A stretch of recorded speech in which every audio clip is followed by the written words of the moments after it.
अस्सलाम वालेकुम। आज की इस वीडियो में I will provide you a summary of New York board NCLEX process. उसके कितने स्टेप्स हैं और कौन कौन से मेजर टास्क आपने परफॉर्म करने हैं। स्टेप नंबर वन, आपने टू कोर्सेज जो हैं वो कंप्लीट करने हैं और उन कोर्सेज के नेम है infection control course and child abuse course.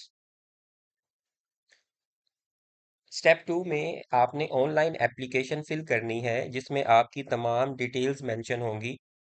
आपका educational record, primary education, secondary education, higher secondary education. इसके अलावा आपकी जो नर्सिंग एजुकेशन है वो भी इसके अंदर तमाम डिटेल मेंशन होंगी। तो ये आपका स्टेप टू होगा। और ये जो ऑनलाइन एप्लीकेशन है इसको कहते हैं फॉर्म 1F।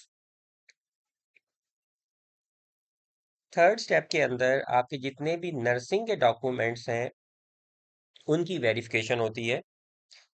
तो इसमें एक फॉर्म यूज होता है जिसे कहते हैं फॉर्म 2F।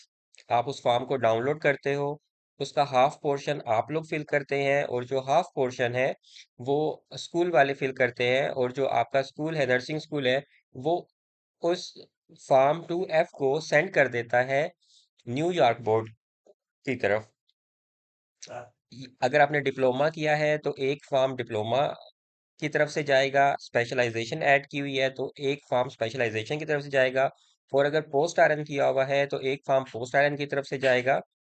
इट्स मीन कि आपकी नर्सिंग की जितनी भी डिग्री या डिप्लोमा है तो हर डिग्री एंड डिप्लोमा के अगेंस्ट आपका फॉर्म 2F फिल होगा और वो न्यूयॉर्क बोर्ड को जाएगा। स्टेप फोर, स्टेप फोर के अंदर ये है कि जो आपका नर्सिंग लाइसेंस है, पाकिस्तान के अंदर पीएनसी एक लाइसेंस इशू करती है। अब आपका एक फॉर्म है जिसे हम कहते हैं फॉर्म 3F।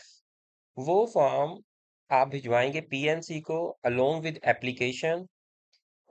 हाफ आप फिल करेंगे और रिमेनिंग पोर्शन पीएनसी फिल करेगा, और पीएनसी इस फॉर्म को डायरेक्टली न्यूयॉर्क बोर्ड को सेंड कर देगा। तो ये आपके एक्चुअली फोर प्रोसेस हैं जो कि न्यूयॉर्क बोर्ड में एनक्लेक्स करने के लिए यूज होते हैं।